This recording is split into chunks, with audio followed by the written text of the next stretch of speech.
Europe 1. 10h, 11h, le grand rendez-vous avec les Échos et CNews. Nicolas Barré, Mathieu Boccoté, Sonia Mabrouk. Bonjour à tous et bienvenue à vous. Bonjour Michel Barnier. Bonjour Sonia Mabrouk. C'est votre grand rendez-vous ce dimanche et pour vous interroger, à mes côtés, Nicolas Barré des Échos. Bonjour Nicolas. Bonjour Sonia. Et le penseur et sociologue Mathieu Boccoté. Bonjour à vous Mathieu. Bonjour. Et si Michel Barnier créait la surprise? C'est une petite musique de plus en plus insistante. Certains vous voient déjà en favori en vue du Congrès des Républicains.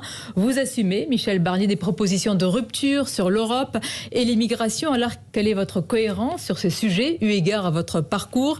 Quelle droite incarnez-vous qui ne soit pas soluble dans le macronisme? Et puis, que répondre à Éric Zemmour qui, lui, se voit en fer de lance de la vraie droite? Nous vous poserons toutes ces questions, mais tout d'abord, Michel Barnier, nous sommes le 17 octobre et c'est le 60e anniversaire du 17 octobre 61, date de la sanglante répression de manifestants algériens. Emmanuel Macron a fait un pas de plus dans la reconnaissance de cette répression, parlant de vérité incontestable et de faits inexcusables pour la République sous l'autorité de Maurice Papon. Vous, président, auriez-vous fait de même? On a un devoir de vérité après une tragédie de cette nature et qui n'est pas excusable. Ça fait 60 ans. Je ne suis pas historien, mais je pense qu'on a un devoir de vérité. Maintenant, il y a eu des victimes des deux côtés, beaucoup de victimes, et donc il faut penser à toutes ces victimes d'une guerre terrible. Au moment de cette tragédie à Paris, nous sommes en guerre. Hein. Il y a des attentats de tous les côtés, chez nous, en France, en Algérie, qui touchent tout le monde. Je pense qu'on a un long chemin qui n'est pas terminé de réconciliation, de mémoire avec l'Algérie, peut-être d'autres pays. Sur ce chemin-là, il faut penser à tout le monde, je le répète, aux victimes des deux côtés. Je pense aussi aux harkis, à l'égard desquels nous avons un devoir de reconnaissance, peut-être de réparation. Puis je pense aussi que pour le prochain président de la République, il y aura un défi qui concerne les nouvelles générations. L'immense majorité de la population d'Algérie, beaucoup de jeunes issus deuxième, troisième génération de l'immigration chez nous, sont des jeunes. Donc il faut penser aussi à l'avenir. Pour penser à l'avenir, il faut sans doute éviter des propos qui rendent plus difficile le chemin commun. Emmanuel Macron a déclaré, Michel Barnier, il y a quelques jours, il a dénoncé la rente mémorielle entretenue par le régime politico-militaire en Algérie. Est-ce qu'il a raison de parler ainsi? Je pense qu'il a tort, comme il a eu tort de parler de crimes contre l'humanité à propos de la colonisation. Il y a quelques années, il était à l'époque candidat. Ce sont des déclarations qui ne facilitent pas les choses. Et je pense qu'il faut se méfier, en tout cas moi je me méfierais d'un excès de repentance et d'un excès d'arrogance. C'est le cas aujourd'hui, vous pensez, cet excès de repentance de la part du président de la République? Vous parliez des harkis, effectivement, il a adressé... Pour les harkis, il ne s'agit pas de repentance, il s'agit de reconnaissance. Sur les harkis, il a reconnu et il a eu des mots très forts. Est-ce que vous partagez ce qu'il a, dit sur le sujet? Si vous m'interrogez comme quelqu'un qui est candidat à la présidence de la République et qui soutient et qui souhaite obtenir le soutien de sa famille, c'est ça dont il est question aujourd'hui, des Républicains, je ne donnerai pas dans la repentance. Je pense que le président de la République doit assumer l'histoire de son pays. Et François Mitterrand, d'ailleurs, avait une phrase qui parlait des histoires de France. Donc j'assumerai les histoires de France et l'histoire de notre pays. Vous avez répété à 2 reprises depuis le début de cette émission, Michel Barnier, qu'il faut une reconnaissance des deux côtés. Ça veut dire qu'en Algérie, il n'y a pas cette reconnaissance. Par exemple, les archives algériennes, est-ce qu'il est temps qu'elles soient aussi ouvertes et qu'on regarde? J'ai dit que la réconciliation exige qu'on soit deux, c'est tout ce que je veux dire. Et donc c'est cela que je veux dire. Donc ce n'est pas le cas pour le moment. Il faut être deux pour la réconciliation. Donc ce n'est pas le cas. Est-ce que la France fait une repentance exagérée? Est-ce que vous sentez chez les Français une exaspération par rapport à la génuflexion perpétuelle par rapport au passé français? La génuflexion, c'est autre chose, je vais me permettre. Donc faites attention aux mots qu'on utilise. Je l'ai utilisé consciemment. Oui, pour moi, c'est autre chose. Je pense qu'on doit cesser de s'excuser en permanence. Voilà ce que je pense. De notre histoire, il y a des ombres et des lumières dans cette histoire, plus de lumière que d'ombre. C'est une grande histoire que celle de la France, et moi j'en suis fier. Et je pense que le prochain président de la République doit éviter de s'excuser en permanence. Restons sur ces relations, Michel Barnier, avec l'Algérie et d'autres pays, mais en particulier avec l'Algérie. Vous souhaitez mettre en place un moratoire sur l'immigration. Faudra-t-il pour cela, par exemple, revoir ou carrément remettre en cause les accords qui lient la France et l'Algérie? Je pense aux accords d'Évian qui, nous le savons, accordent un régime de faveur aux Algériens, que ce soit sur la citoyenneté ou la résidence en France. Est-ce que vous dites clairement, mais ces accords, il faudra y revenir si je suis président? Non, je ne dis pas qu'il faut tirer un trait de plume sur les accords d'Évian. Je dis qu'il y a des conséquences, 60 ans après, qu'il faut regarder de près, comme d'ailleurs, tardivement, on vient de le faire il y a quelques semaines, en mettant en cause le nombre de visas qu'on accorde à l'Algérie, au Maroc ou à d'autres pays. Il est temps qu'on ait un dialogue avec ces pays, pas seulement l'Algérie, et d'autres pays d'Afrique ou du Proche-Orient, sur la question de la réadmission, par exemple. Ces pays doivent réadmettre chez eux des citoyens qui sont les leurs et qui ne sont plus les bienvenus chez nous. Et ce n'est pas le cas aujourd'hui. Donc il y a une remise à plat qui doit se faire, évidemment, dans le respect, parce qu'il ne s'agit pas de provoquer... Oui, c'est facile à dire, Monsieur Barnier, dans le respect. Mais dès qu'on place ce sujet, il y a des crispations de l'autre côté. L'Algérie a rappelé son ambassadeur. Oui, donc il y a des crispations. Il faut assumer certaines crispations. Il faut assumer la franchise et de poser les problèmes. Si je fais ces propositions sur l'immigration, c'est parce que les problèmes sont sérieux, qu'ils provoquent des tensions, des ruptures, peut-être des troubles dans notre pays, et que le rôle d'un candidat à la présidence de la République, et a fortiori le rôle du prochain président, sera de traiter cette question qui n'a pas été correctement traitée depuis une dizaine d'années. Et justement, vous plaidez notamment, vous avez surpris en plaidant pour une forme de moratoire sur l'immigration pour un certain temps, ce qui veut dire que vous posez aussi la question de l'assimilation. Donc l'assimilation ratée de peut-être une ou deux générations de Français sur le plan qui ne se sont pas acculturés à la France. Est-ce que vous considérez que la France a un problème d'assimilation aujourd'hui avec des générations déjà installées? Et si oui, comment assimiler ces populations? Oui, je n'ai pas peur du mot d'assimilation. D'ailleurs, il figure dans notre code civil, comme vous le savez. Je dis ça d'ailleurs en pensant à la mémoire de Samuel Paty. On peut trouver d'autres exemples. Il y a un député britannique qui était assassiné aussi dans des conditions tragiques, de sauvagerie, il y a quelques jours. Un peu partout, on voit ces problèmes liés à l'intégration républicaine ou à l'assimilation. Et donc il faut rappeler quelles sont les valeurs que toute personne qui vit sur notre territoire ou les principes doit respecter. Ça fait des années qu'on le rappelle, Monsieur Barnier. Oui, et donc, et pour quel résultat? Donc les valeurs de la laïcité, les valeurs de l'égalité des hommes et des femmes, des préférences sexuelles, des différences. Ces valeurs-là de liberté sont celles de la République française. Oui, et elles doivent être respectées. Il ne suffit pas de les énoncer. Donc ça veut dire que ceux qui ne les respectent pas, et parfois de manière violente, doivent être sanctionnés, que la justice doit faire son travail, que les sanctions doivent être exécutées, que les expulsions doivent l'être. Ça veut dire qu'il faut donner à la justice, à la police, à la gendarmerie, et en même temps sanctionner tous les manquements à l'autorité publique et à ceux qui exercent des missions d'autorité publique. Il n'y a pas que les gendarmes ou les policiers, il y a aussi les professeurs, il y a aussi des élus locaux, des sapeurs-pompiers qui sont agressés. Je pense que dans les années qui viennent, il va falloir très clairement dire que tous ceux qui ne respectent pas l'autorité de l'État doivent être sanctionnés. Et mais quand ils sont étrangers, expulsés. Mais je me permets de revenir sur ça. On a parlé au fil des ans des territoires perdus de la République, oui, qui sont aussi quelquefois des territoires perdus de la culture française. Alors, tous s'entendent aujourd'hui, le mot assimilation revient à la mode. Tous plaident pour un retour à l'assimilation. La question manquante, c'est le comment. C'est-à-dire comment assimiler à la culture et à la nation française ces territoires perdus de la République. Par exemple, en exigeant la connaissance de notre langue quand il s'agit de regroupement familial. C'est une première. Et d'autres mesures doivent être prises. C'est d'ailleurs l'une des raisons de ce moratoire que j'ai proposé, accompagné d'un référendum qui permettra d'abord au Parlement de se prononcer tous les ans, comme c'est normal dans notre pays. Ça devrait être normal sur le nombre de personnes que nous accueillons chez nous à titre économique et qui permettra aussi de construire ce bouclier constitutionnel pour nous permettre, pendant une période de 3 à 5 ans, de prendre des mesures. On va vous interroger sur ce sujet, Michel Barnier, mais on essaye de comprendre, parce qu'un moratoire sur l'immigration ne suffit pas à résoudre le problème, en tous les cas, malheureusement, l'échec de l'assimilation ou de l'intégration. Mais il n'y a pas de coup de baguette magique. Il y a une réponse pénale qui n'est pas suffisante. il y a la Constitution et les moyens dont nous devons disposer à travers ce moratoire. C'est l'objet d'une proposition à laquelle j'ai beaucoup réfléchi, permettez-moi de vous le dire. Hein. Je ne fais pas de coup, il n'y a pas de mode, excusez-moi de reprendre un mot que vous avez utilisé, je ne cède pas au mode. Reconnaissez que pendant un certain temps, la droite n'a pas beaucoup parlé des problèmes d'assimilation. Oui, mais moi je suis candidat pour la première fois.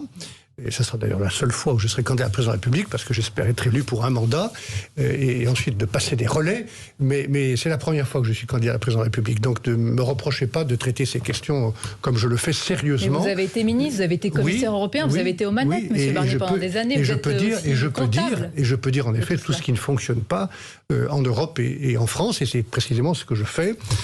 Ce que j'ai essayé de faire pendant le temps où j'étais à Bruxelles, notamment sur les questions de régulation financière et de détricotage de la régulation auquel on a procédé pendant 30 ans, gouvernement de gauche et de droite, et ce que je ferai si je suis président de la République, comme je l'espère. Eh bien, on va en parler, on va marquer une courte pause, on va revenir sur vos propositions, notamment sur l'Europe. Beaucoup, peut-être de nos téléspectateurs, de vos militants et sympathisants, les Républicains et d'autres, se posent la question, comment M. Barnier peut-il faire des propositions aussi radicales sur l'Europe, eu égard à son parcours au sein, évidemment, de l'Union européenne et de la Commission européenne. À tout de suite pour en parler.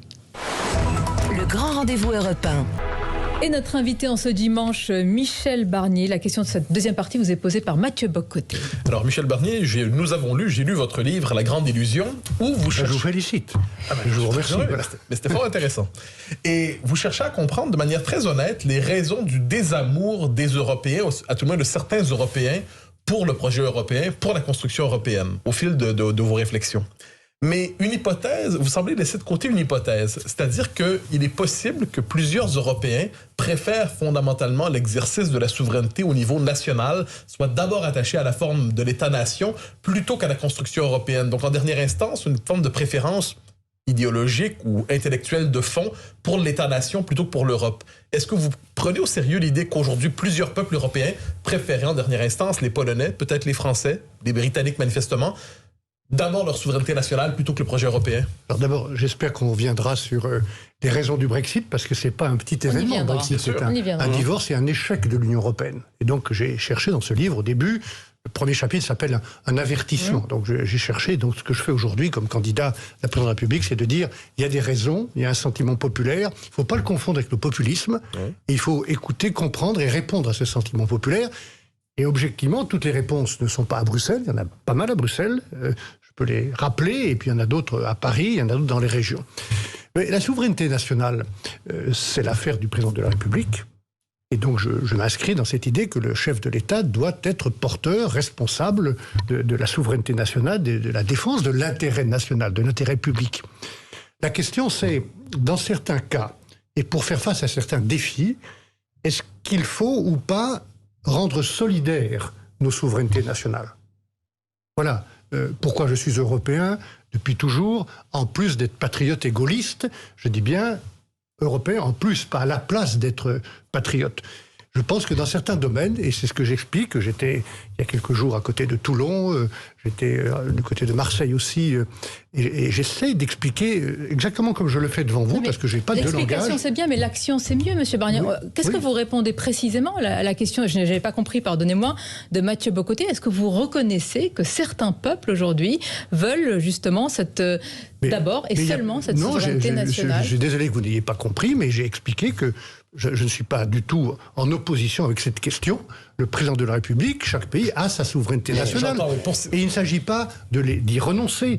Il ne s'agit pas de partager notre souveraineté nationale. Il s'agit de les associer. Qu'est-ce que ça veut dire, les associer? Nous, Français, on a une souveraineté française nationale. Oui, mais nous avons choisi, excusez-moi de vous rappeler que nous avons choisi en 1958, le général de Gaulle arrive au pouvoir, et en 1957, un an plus tôt, de faire avec le traité de Rome et de nous engager dans cette solidarité. Ce que j'appellerais une union toujours plus étroite. La mutualisation. Si vous voulez un mot qui, pour moi, résume ou exprime ce que je pense du projet européen, c'est une mutualisation de nations. Je pense, je vais être encore plus clair, qu'on a besoin des nations.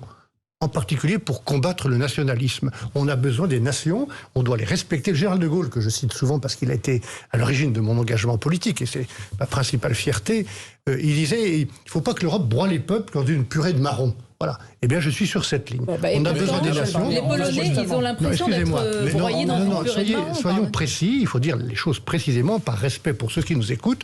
Les Polonais ont accepté il y a 17 ans d'entrer dans l'Union européenne. Ils l'ont voulu, personne ne les a obligés. C'est un choix volontaire. D'ailleurs, cette mutualisation de nations, elle se fait sur une base volontaire. Eh bien, ils ont accepté, ils ont demandé, ils ont choisi, ils ont voté pour entrer dans l'Union européenne, ils ont accepté les traités. Et c'est ça qui est en cause. 17 ans après, ils nous disent on ne reconnaît pas ou on peut ne plus reconnaître ces traités. C'est un problème. Non, ils veulent un primat. Michel Barnier, si vous étiez à l'Élysée aujourd'hui, qu'est-ce que vous diriez aux Polonais? C'est quoi la réponse? C'est des sanctions? Non, je leur dirais de bien réfléchir et peut-être au niveau du Conseil européen, dont je serai membre, que je connais bien puisque j'y ai participé comme négociateur du Brexit pendant 4 ans, la table des chefs d'État et de gouvernement.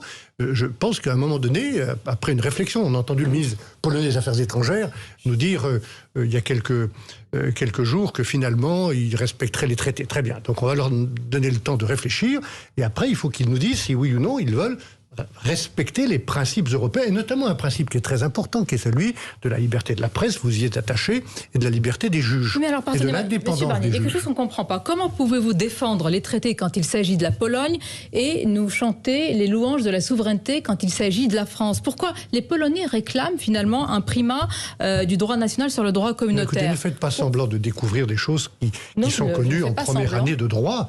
La Constitution française Monsieur prime... le professeur, pardonnez-moi de ne pas comprendre. Non, je ne suis pas professeur, je dis simplement, c'est vous qui me posez des questions en me disant que je chante. Je ne sais pas, je ne chante pas. Je suis sérieux. La Constitution française, elle prime. La preuve, c'est qu'il n'y a pas de traité européen qui s'est appliqué en France s'il est contraire à la Constitution. Je répète, il n'y a pas de traité européen qui s'applique en France s'il est contraire à la Constitution. Dans ce cas-là, s'il y a une contradiction, soit on change la Constitution, ce qui nous est arrivé plusieurs fois, soit on n'applique pas le traité. Donc il y a un primat à la Constitution française. Après, et donc ce que je propose en matière d'immigration, je ne chante rien, excusez-moi de le dire avec véhémence, j'essaie de trouver des solutions à un problème grave qui est que la politique d'immigration chez nous ne fonctionne pas et qu'elle ne fonctionne pas non plus en Europe. Monsieur Barnier, alors comment vous pouvez dire cela sur la France et défendre la souveraineté de la France sur le sujet de l'immigration et dire en face aux Polonais que vous n'acceptez pas ce qui est dit sur la justice? Je vais répéter une troisième fois que ce que veulent faire les Polonais, c'est de ne pas reconnaître des traités qu'ils ont acceptés et avec des principes fondamentaux. C'est plus un problème d'ailleurs politique qu'un problème juridique en Pologne. C'est la question de l'indépendance de la justice. Ils veulent mettre au pas leurs juges. C'est contraire à nos valeurs, à nos principes. Soit ils continuent et donc ils peuvent se mettre en dehors de l'Union européenne, soit ils reviennent dans le respect des valeurs qui sont les nôtres. Ce que je propose en ce qui me concerne, se fait dans le respect des traités, sauf que, Sonia Mabrouk, les traités européens, ils disent pratiquement rien sur l'immigration, et la Constitution française, pas davantage. Donc dans cette incertitude-là, on voit s'accumuler une jurisprudence de la Cour européenne des droits de l'homme. Donc vous allez profiter des failles en réalité? Non, je veux combler les failles, excusez-moi, je veux apporter des réponses aux problèmes. C'est ça le rôle d'un président de la République, c'est de trouver des solutions aux problèmes qui se posent. Et c'est ce que j'essaye de faire objectivement et sérieusement, après m'être entouré du conseil d'experts du Conseil constitutionnel français, du Conseil d'État dont je suis membre, et d'experts européens. Barnier, pourquoi quelqu'un qui a passé quasiment sa vie dans les couloirs de la Commission européenne, qui a acté aussi finalement de ce qui est en train de se passer, et des mots MAUX que vous nous décrivez, aujourd'hui se dit, bah tiens, finalement, je vais faire exactement l'inverse? Vous cherchez depuis le début de vos questions à me mettre en contradiction avec moi-même, vous n'y arriverez pas. Mais pas du tout. Moi, je suis gaulliste et européen. Et quand quelque chose ne fonctionne pas dans mon pays, non, mais il n'y a pas de mauvaise intention, mais c'est l'occasion de donner un peu de véhémence à cette discussion, ce qui est toujours bien. Quand je constate que quelque chose ne va pas, je le dis et je le change. Prenons un exemple européen, qui explique d'ailleurs en particulier, notamment le Brexit. Le Royaume-Uni a été violemment touché, Nicolas Barré pourrait le dire mieux que moi, par la crise financière de 2007-2008. Comme nous d'ailleurs, des millions d'emplois ont été touchés, parce qu'on avait désarmé l'Europe. Pendant 30 ans, des gouvernements de gauche et de droite, et Bruxelles, ont engagé une politique de dérégulation, ce que j'appelle l'ultralibéralisme. Ce n'est pas ma ligne, moi je suis libéral. Je suis libéral, mais je ne crois pas à l'ultralibéralisme. On a besoin, comme le disait Adam Smith, de gouvernance, de morale et d'éthique. Et on a détricoté, on a désarmé l'Europe. La crise financière que Nicolas Sarkozy, d'ailleurs, a gérée avec beaucoup de volontarisme, avec Mme Merkel, nous a heurté de plein fouet. Mais nous étions désarmés. Et j'ai reconstruit, puisque vous me posez la question, qu'est-ce que vous avez fait? Vous étiez à l'intérieur de la machine. C'est ça qu'on ne comprend pas, je suis en train de vous expliquer ce que j'ai fait en 2010. Oui. J'étais commissaire européen au marché intérieur et j'ai reconstruit la régulation financière à travers 41 lois de régulation européenne. On me dit, pourquoi vous ne l'avez pas fait tôt? Je l'ai fait lorsque j'étais en responsabilité. C'est ce que je ferai comme chef de l'État. Alors, je me permets de revenir sur la question du rapport à l'Europe des différents pays. Oui. Les Britanniques disaient, globalement, on veut se gouverner par nous-mêmes. On ne veut pas être gouverné par Bruxelles, on veut se gouverner par nous-mêmes. En Europe de l'Est, on entend souvent des peuples dire ce n'est pas l'Europe à définir pour nous nos valeurs sociétales. Ce n'est pas l'Europe à dire pour nous quels sont nos choix de société. En France, on entend quelquefois, ce n'est pas à l'Europe à décider de notre politique d'immigration. Ce n'est pas à l'Europe de fixer les paramètres de la gestion des frontières ou qu'est-ce qu'on peut faire ou non avec l'immigration. Ces demandes-là, vous les entendez? Est-ce que c'est à l'Europe de dire les préférences sociétales des uns, la politique d'immigration des autres? Bien sûr que je les entends.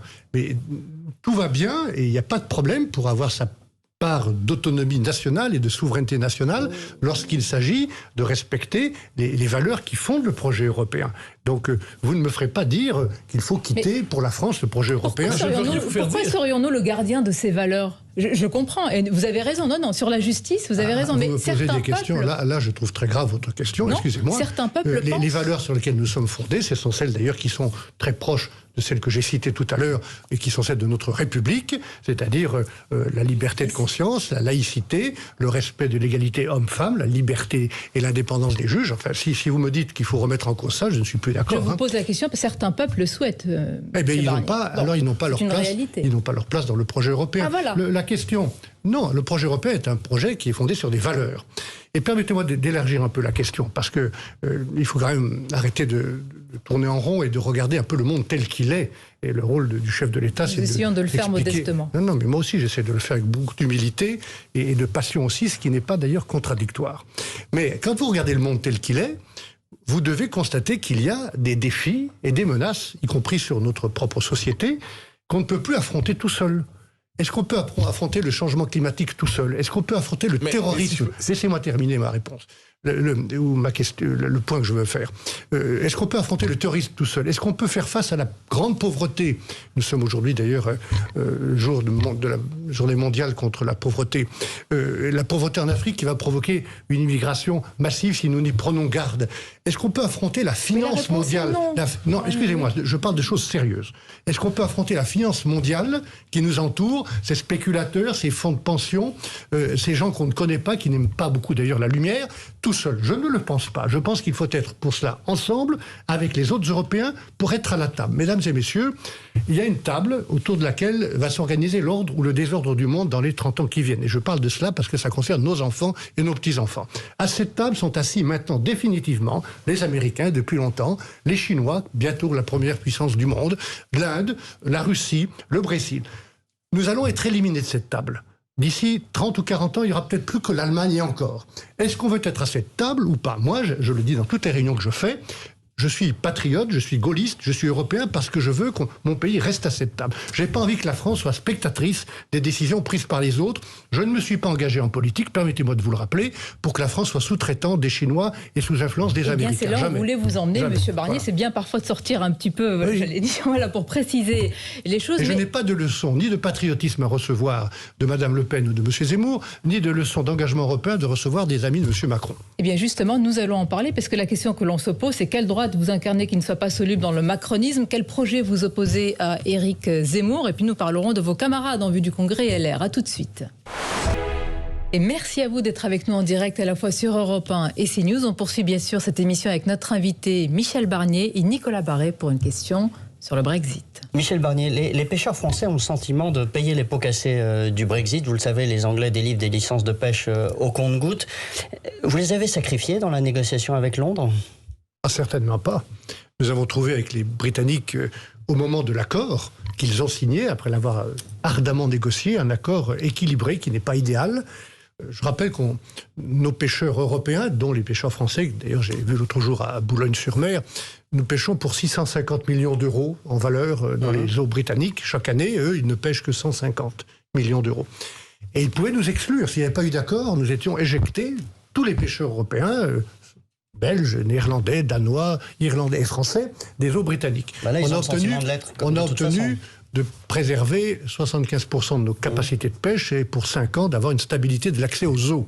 Le problème, c'est est-ce que les Britanniques veulent ou ne veulent pas respecter leur signature? Vous avez la réponse. Et oui, j'ai l'impression qu'ils se comportent comme des flibustiers actuellement. Et donc je suis aux côtés des pêcheurs français et européens qui n'ont plus l'accès auquel le traité leur donne droit si on l'applique de bonne foi, ce qui n'est pas le cas aujourd'hui de la part des Britanniques. Donc je pense que les Britanniques prennent de graves responsabilités en créant une crise où ils pourraient l'éviter s'ils voulaient bien mettre, si je puis dire, en perspective la relation entre eux et l'Union européenne, entre eux et la France, plutôt que de gérer les choses au jour le jour. Il faut prendre des mesures de rétorsion à leur égard, comme le souhaite le gouvernement français. Je pense que la France doit clairement dire, via Bruxelles et avec Bruxelles, il y a une situation de moment de vérité, ou bien les Britanniques respectent cet accord, et il y a aussi la question de l'Irlande qui est très sérieuse, ou bien ils ne le respectent pas. S'ils ne le respectent pas, il y a dans le traité des moyens de rétorsion, des fermetures croisées d'accords, le rétablissement de droits de douane. Enfin, il y a un certain nombre d'outils dans le traité qu'il faudra utiliser. Quelle est votre, je puis dire, préférence pour ces mesures de rétorsion? Parce que le secrétaire d'État aux Affaires européennes, Clément Beaune, a dit que d'ici 8 jours, si le Royaume-Uni n'accordait pas ses licences, eh bien, il pourrait y avoir des coupures d'électricité à Jersey, ou en tous les cas, agir sur ce point-là, qui est un point extrêmement sensible. Le point de crispation qui justifie ma solidarité avec les pêcheurs concerne les îles anglo-normandes, Jersey, Guernesey et la Manche. Ces îles, elles ont besoin de la France, de l'Europe, du marché unique, et donc il faut que chacun prenne ses responsabilités. Je ne suis pas au gouvernement pour l'instant. Si vous étiez aux responsabilités. Je pense qu'il y a dans le traité l'accès au marché unique, l'accès au marché électrique. J'ai mis dans le traité, par exemple, une mesure de réciprocité sur la période de transition, mais c'est peut-être un peu compliqué, mais pendant 5 ans et demi, nous avons un accès aux eaux qui est stabilisé. J'ai mis un accès pour les Britanniques, pendant 5 ans et demi, la même période, à notre marché interconnecté d'électricité. Donc les choses sont parallèles. Il y a des mesures. Mais encore une fois, j'espère qu'on aura suffisamment d'intelligence et de respect pour que les Britanniques fassent honneur à leur signature et à leur réputation. Et la même chose se pose de manière encore plus grave en Irlande, où là, c'est pas une question de marchandises, de douane, c'est une question qui touche à la paix, aux hommes et aux femmes qui veulent vivre en paix. Vous l'avez négocié, et certains disent justement pour ce protocole nord-irlandais qu'il est tout simplement inapplicable. Et il a été négocié pied à pied par Mme May, avec qui j'ai passé 3 ans, si je puis dire, et ensuite M. Johnson, qui a signé cet accord après l'avoir négocié. Aujourd'hui, vous avez des ministres britanniques, M. Frost et d'autres, qui disent ce protocole, nous le savions que nous n'allions pas le respecter. Enfin, je trouve que c'est très grave. Vous avez le sentiment d'avoir été roulé en quelque sorte, pardonnez-moi le terme.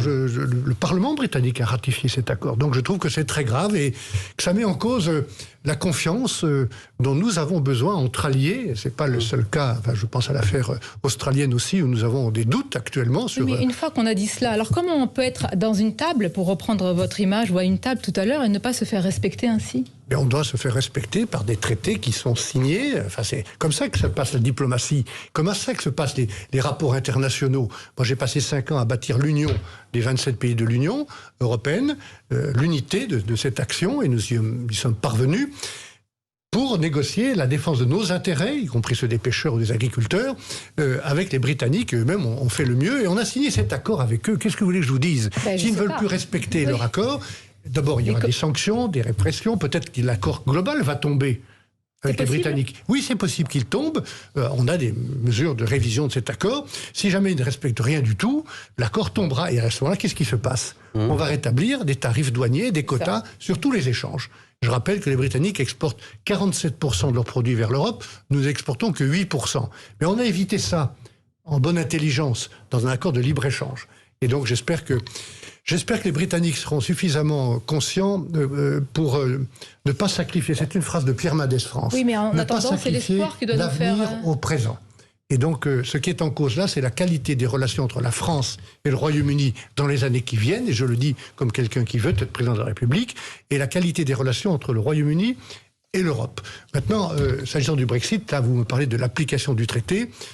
Au-delà du traité et à côté du traité, il y a des leçons à tirer du Brexit, je veux le rappeler, parce que je veux être lucide. Le Brexit, il s'est produit parce qu'il y a un sentiment populaire qui s'est exprimé dans beaucoup de régions contre Bruxelles, de ras-le-bol. Il a été attisé par les nationalistes et les gens d'extrême droite comme M. Farage. Mais il existe ce sentiment, on n'est pas assez protégé, il n'y a pas assez d'industrie, on a laissé partir notre industrie, il n'y a plus d'avenir pour les jeunes, il n'y a plus assez de services publics, il y a une immigration mal contrôlée. Je rappelle d'ailleurs que ce qui est en cause chez les Britanniques, c'est de supprimer la liberté de circulation en Europe.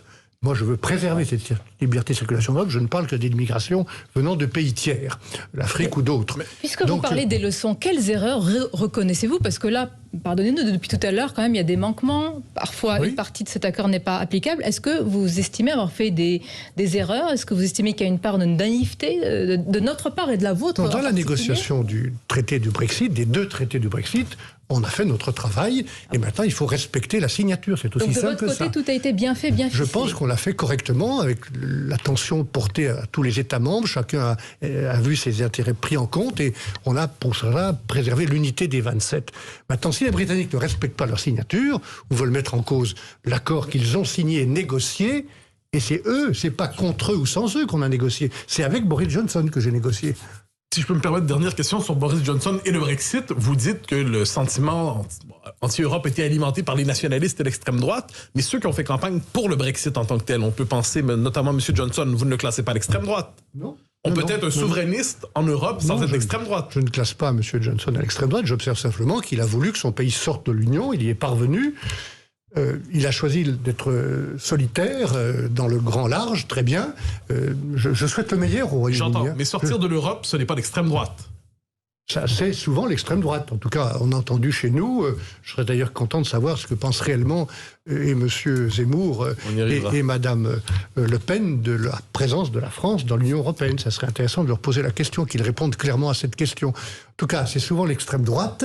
Aux Pays-Bas, en Italie, en France, au Royaume-Uni, qui a sollicité ou qui a demandé la sortie de l'Union européenne. Et donc la question sera posée aux élections présidentielles. Est-ce qu'on veut que notre pays garde sa place, qui doit être une des toutes premières dans l'Union, ou choisit la solitude? Mais je vous répète que si on est seul dans le monde qui vient, et qu'il faut regarder lucidement, sur certains sujets, sur beaucoup de sujets, on est foutu. Voilà ce que je pense. On devient sous-traitant et sous influence des Chinois et des Américains. Je ne me suis pas engagé en politique derrière le général de Gaulle très modestement pour que mon pays soit sous-traitant des Américains et des Chinois. Avant d'être candidat à la présidentielle, vous êtes candidat au Congrès des Républicains. Vous êtes désormais présenté, Michel Barnier, par certains comme le favori en vue de ce congrès. Pourtant, dans les sondages en vue de la présidentielle, vous accusez un sérieux retard sur les autres candidats, notamment de droite.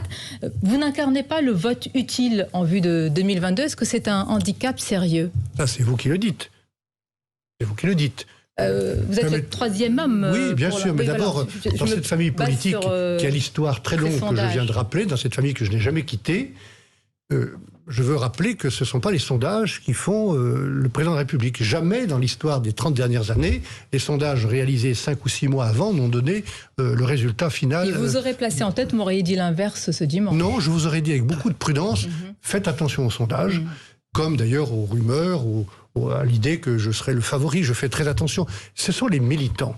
Les militants qui sont là depuis très longtemps pour certains, beaucoup qui nous rejoignent et qui sont les bienvenus depuis quelques semaines pour participer au vote. Et d'ailleurs, j'indique à tous ceux qui... Nous avons quand même une photographie à l'instant T d'un sondage qui vous met... Je comprends que vous puissiez le contester, ne pas l'apprécier à 8%. Donc la question du vote utile se pose. Excusez-moi, je veux qu'on respecte les militants. Mais ce ne sont pas les sondages qui vont choisir notre candidat.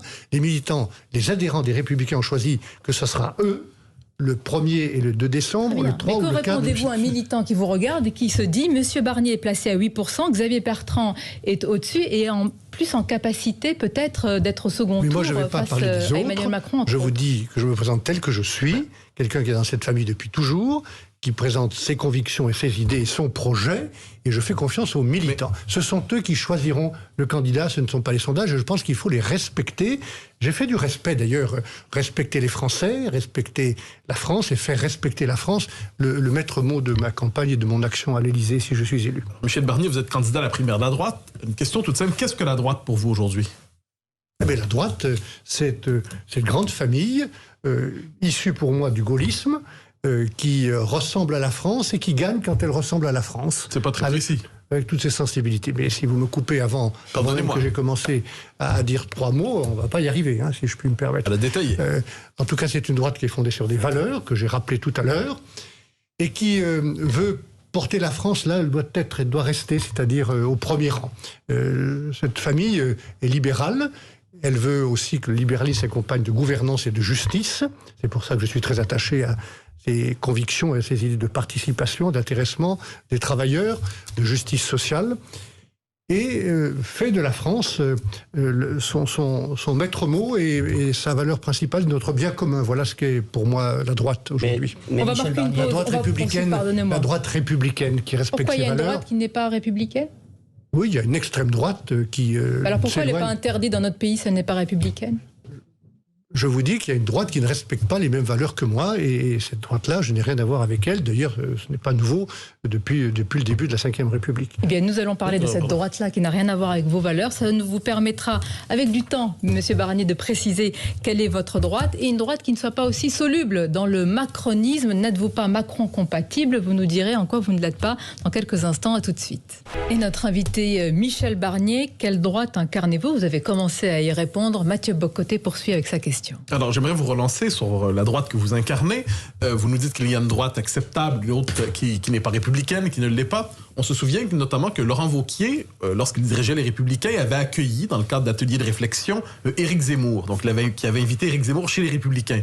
Est-ce que Zemmour fait partie pour vous de cette droite républicaine avec laquelle vous avez des liens, malgré des désaccords? Ma réponse est non. Et il était à l'époque, excusez-moi, il était à l'époque commentateur, essayiste, polémiste, invité à donner un point de vue. Nous accueillons dans notre famille des tas de gens dont nous ne partageons pas forcément les convictions pour nous éclairer. C'était l'objet de cette invitation de Laurent Wauquiez. Mais Zemmour n'est pas sur notre ligne. D'ailleurs, ça se saurait. J'ai entendu dire l'autre jour qu'il était le candidat du RPR. Enfin, moi, j'ai adhéré au RPR depuis le premier jour jusqu'au dernier jour, parti créé par Jacques Chirac. Je n'ai jamais vu M. Zemmour. Vous imaginez Jacques Chirac en train de boire une Corona avec Zemmour? Et pourquoi Mais pas? vous imaginez, cela dit, Laurent Wauquiez boire une Corona avec Zemmour? Je vous parle du RPR et de Jacques Chirac. Je vous parle de vos soutiens. Oui. Je vous dis qu'aujourd'hui, les choses sont claires. Nous n'avons pas les mêmes conceptions. Je ne vais pas passer trop de temps à me mais est-ce que vos militants et sympathisants les Républicains pensent la même chose? Parce que vous les croisez et certains vous disent Éric Zemmour peut aussi faire partie de cette filiation de la droite RPR, voire gaulliste. Je ne crois pas, je viens de vous le dire et ma réponse est celle que je viens de vous répéter. Est-ce que vous imaginez Jacques Chirac en train de boire une Corona avec M. Zemmour? Sûrement pas.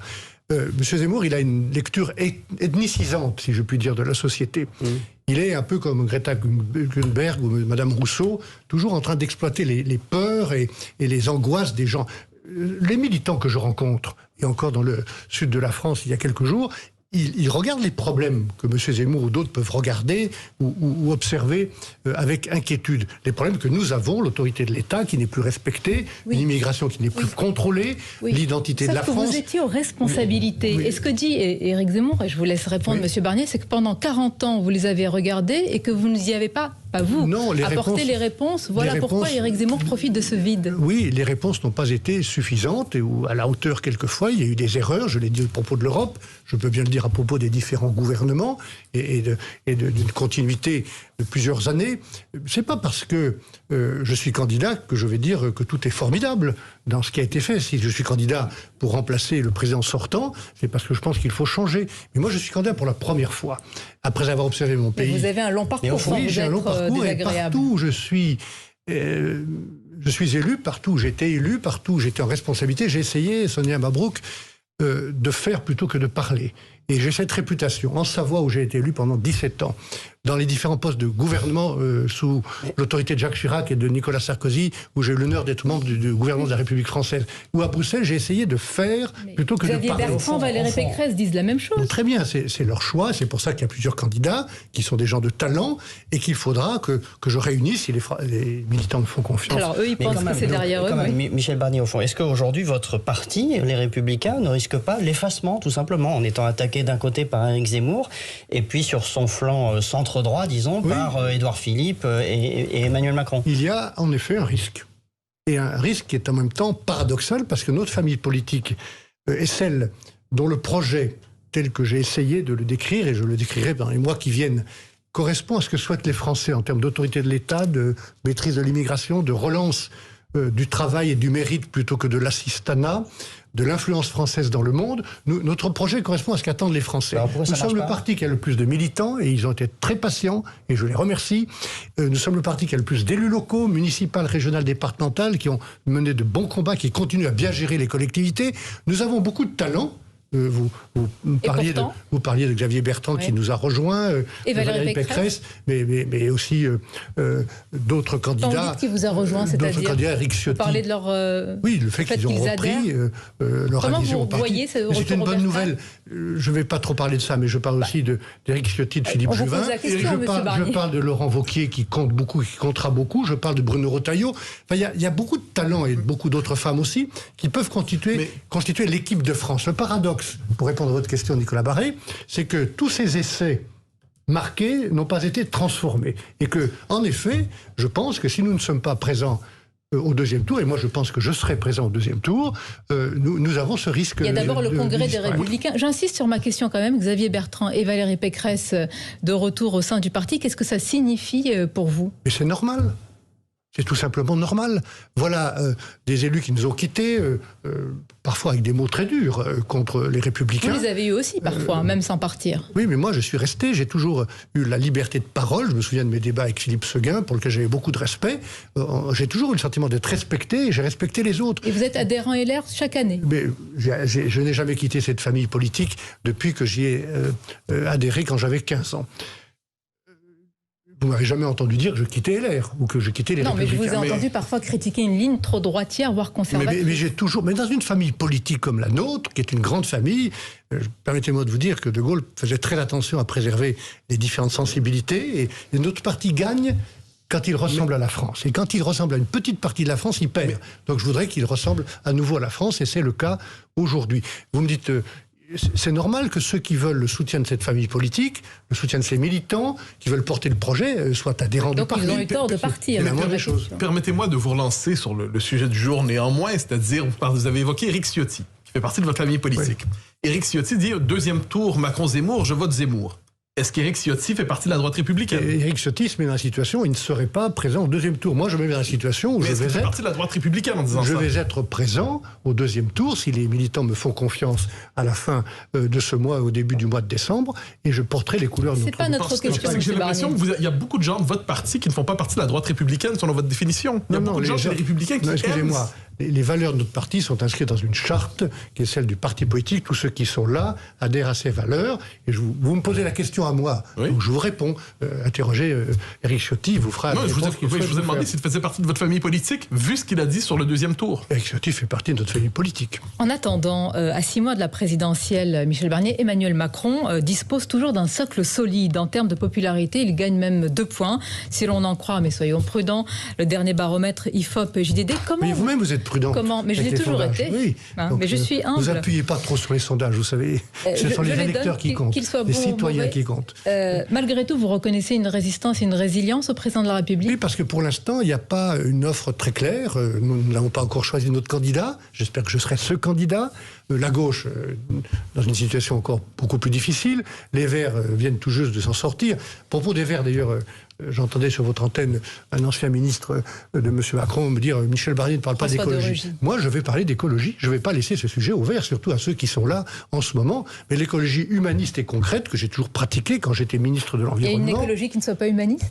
Oui, il y a une écologie qui est doctrinaire, qui est punitive, qui ne fait pas attention aux gens et qui, au nom d'idéologie, on pourrait parler du wokisme et d'autres, veut contraindre. Et moi, je préfère le contrat plutôt que la contrainte. Par exemple, une différence fondamentale, c'est la relance du nucléaire, que M. Macron, vous alliez m'interroger sur le président sortant, M. Macron a eu le nucléaire honteux pendant 4 ans. Il ne l'a plus, hein, il a le nucléaire il est temps, nous sommes à quelques mois de la nouvelle élection d'un nouveau président. Et on a perdu 4 années pour relancer les 6 réacteurs dont nous avons besoin pour préserver notre indépendance électrique. 72% de l'énergie électrique est fournie par le nucléaire. C'est une raison pour laquelle l'électricité est moins chère chez nous qu'en Allemagne. Et voilà le temps qu'on perd. Michel Barnier, donc je trouve que ce quinquennat était trop le temps d'occasion manqué. Voilà ce que je pense. Justement, nous allons terminer sur ce quinquennat, puisqu'en vous écoutant depuis une heure, et ceux qui vous regardent se posent la question, en quoi vous n'êtes pas Macron compatible finalement? Écoutez, c'est ceux qui En quoi vous ne pourriez pas être le Premier ministre d'Emmanuel Macron s'il faisait un autre Écoutez, excusez-moi, je vois bien l'intérêt un peu anecdotique de votre question, mais c'est pas le sujet. Pensez, il y a eu quand même des hommes de droite qui l'ont rejoint, des hommes et des femmes. Oui, vous parliez d'Édouard Philippe. De Bruno Le Maire. Dans la FNJP, je préfère le père, si je puis dire. Ils ont pris leurs responsabilités. Et là, j'entendais l'ancien Premier ministre, M. Macron, dire il y a quelques jours au Havre, deux choses qui m'ont surpris. Un, il faut une nouvelle offre politique. C'est ce qu'il a dit. Oui. Vous l'avez entendu. Et en même temps, il dit il faut réélire le président actuel. Il dit dans la même phrase il faut remettre de l'ordre dans les finances, on pourrait en parler, et il faut remettre de l'ordre dans la rue. Ça veut dire qu'il y a du désordre. Et il dit il faut garder le même président. Moi, je pense que s'il faut remettre de l'ordre parce qu'il y a du désordre et s'il faut une nouvelle offre politique, il faut changer de président. Voilà ce que je pense. Merci Michel Barnier d'avoir été notre invité ce dimanche. C'était votre grand rendez-vous Europe 1, CNews, Les Échos. À bientôt. Je remercie également Mathieu Bocoté et Nicolas Barré. Sur CNews, c'est l'heure du débrief de tout ce que vous avez dit. Et sur Europe 1, c'est la suite de nos programmes. Bel après-midi à vous tous. Europe 1.